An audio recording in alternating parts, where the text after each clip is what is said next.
I've only been babysitting for about 6 months now. It was an easy way to make money and it didn't require me to have any real, applicable skills. It was slow going at first, but a couple of months ago I hit the jackpot after a young couple from the rich part of my town asked me to look after their 2 kids one Friday night. They paid me $200 to look after their extremely well-behaved children for 3 hours in a house 5 times the size of mine. It was awesome. The young couple must have also thought that I had done a good job because word spread quickly around the rich neighborhood about the nice, young lady who was willing to look over your children so you could go out for a night of drinking and fun. And when I say that this neighborhood is one of the richest in our state, I am not exaggerating. Most of the people living there are young couples who have come from a long line of wealthy families. Sometimes I'll babysit for a few of hours and make a couple $100. Other times the parents want me to stay the night while they go off and get a hotel room so that they could be away from their kids for a change. That is where I make the big bucks. A couple of days ago, a husband and wife had texted me asking if I could stay the night at their mansion and watch their 7-year-old little girl for them. I happily agreed. If only I knew what I was in for. When the day finally came, I drove my beat-up Jeep Wrangler to the edge of the rich neighborhood and made my way up this private driveway that I had never noticed before because the entrance was hidden back amongst the trees that surround the entire north side of town. I drove up this steep, winding driveway for what seemed like 10 minutes before I finally saw the house come into view. Out of all the houses I've babysat at, this was hands down the most gorgeous one I've ever seen. It was a huge Victorian-style mansion that was covered in dark brown bricks, making it blend perfectly into the woods surrounding it. I got out of my car and made my way up to the front porch where I knocked on this gigantic, wooden door. A few seconds later, a beautiful woman in her mid-30s answered and introduced herself as Mrs. Collins. She called her husband down, and shortly after, an extremely handsome man also in his 30s came walking down the grand stairway holding an adorable little girl in his arms. The couple seemed very anxious to leave, and even though they were both gorgeous people, I could tell that underneath all of their beauty they were both extremely tired and haggard from having to keep up with their 7-year-old. They were obviously very excited about having an entire night to themselves and couldn't wait to get out of there as fast as they could. Before Mr. and Mrs. Collins left, however, Mrs. Collins handed me several pieces of paper and told me that she had written down a couple of instructions for me to follow throughout the night. She stressed to me how important it was to follow her instructions, and I assured her that I'd give them a look. I waved to the pretty young couple as they made their way down the driveway in their expensive Mercedes and then closed the door behind me. I gave the instructions a quick once-over before folding the papers and stuffing them into my back pocket. I'll look at them later, I told myself. How stupid I was to do that. Mr. and Mrs. Collins' daughter, Samantha, was a very nice, young girl who warmed up to me almost immediately, and we had spent the next few hours playing games and watching TV. After we finished our 5th episode of Teen Titans Go, I noticed that it was getting late and asked Samantha what her bedtime was. She shrugged, not really giving me an answer, which is when I remembered Mrs. Collins' instructions. I pulled out the folded pieces of paper and scanned through them very quickly when I saw the words "Samantha needs to be in bed." Before 8 p.m. I checked the time to find that it was almost 7:45. "Well, it looks like your bedtime is right now," I said. Lift Samantha up off the couch so I could get her ready. She brushed her teeth and I tucked her into her California king-sized mattress. I told her good night and was leaving her room when she said something that stopped me in my tracks. "Don't forget to lock my door before you leave," she said. I stopped walking and turned back around toward her, confused. "What do you mean, don't forget to lock your door?" I asked. "Why would I need to lock your door? What if you have to go to the bathroom in the middle of the night?" She looked at me innocently and shrugged her shoulders again. "I don't know, but Mommy always locks my door before I go to sleep. She says she does it to protect me and herself. I don't remember what happens after I fall asleep, but Mommy says that I always try to leave my room at night, which is a bad thing." I looked at her dumbfounded. I didn't know what to say. "Mommy told me that she would leave instructions for you to follow, and locking my door is one of them," she said. "Oh, okay Samantha, I'll lock your door." Good night, sweetheart," I stammered. She gave me a big smile and rolled over in her bed. I closed her door and noticed that there was a latch drilled into the door frame that would allow someone to lock it from the outside.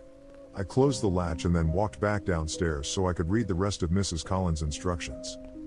When I had first seen the pieces of paper, I was under the impression that they were just instructions that told me what shows Samantha is not allowed to watch, or how to operate the surround sound. After I started reading them, though, I realized that I was wrong. I was completely and utterly wrong. "Hello, Annie. I'm so glad that you agreed to stay the night and babysit Samantha for us. She is such an angel, and I am sure that the both of you will get along very well. I know that our house might seem old and scary, but don't worry because nothing bad will happen to you as long as you follow some simple instructions. Firstly, Samantha needs to be in bed in her room with the door locked before 8 p.m. Do not open up her bedroom door after 8 p.m. I repeat, do not open Samantha's bedroom door after 8 p.m. She will try to convince you to open the door in many different ways. She will cry, scream, and threaten you until you give in, but do not listen to her. She can't hurt you as long as the door is closed. Between 8:30 and 9:30 p.m. make sure you remain in the living room with the lights turned on. Around this time of night you may hear scratching and growling coming from Samantha's room, or from other parts of the house. These noises are nothing to worry about as long as you stay in the living room. Watch some TV to pass the time. We have a lot of movies to choose from. Smile. After 9:30 do not venture into any dark areas of the house. I would recommend that you turn on as many lights as you can before 9:30 so that you don't accidentally trap yourself. You might begin to see things hiding in the dark areas of the house from time to time, and sometimes they will even try to talk to you. Just ignore them and they'll eventually ignore you as well. You might also happen to see a pair of yellow cat eyes looking at you through the darkness every once in a while. Do not stare at them for more than 30 seconds. At around 10 p.m. it might begin to sound like there are several people walking around in the basement downstairs. Do not worry because as long as you stay out of the basement they cannot get to you. I know it sounds unlikely, but around this time you will begin to feel an overwhelming urge to walk down into the basement. If this happens, go into the kitchen and drink a cold glass of milk. This usually helps. The urge will most likely pass after about 10 minutes, but if the urge is still there after 10 minutes and you don't think that you will be able to stop yourself from walking into the basement, then call either me or Mr. Collins and we'll tell you what to do.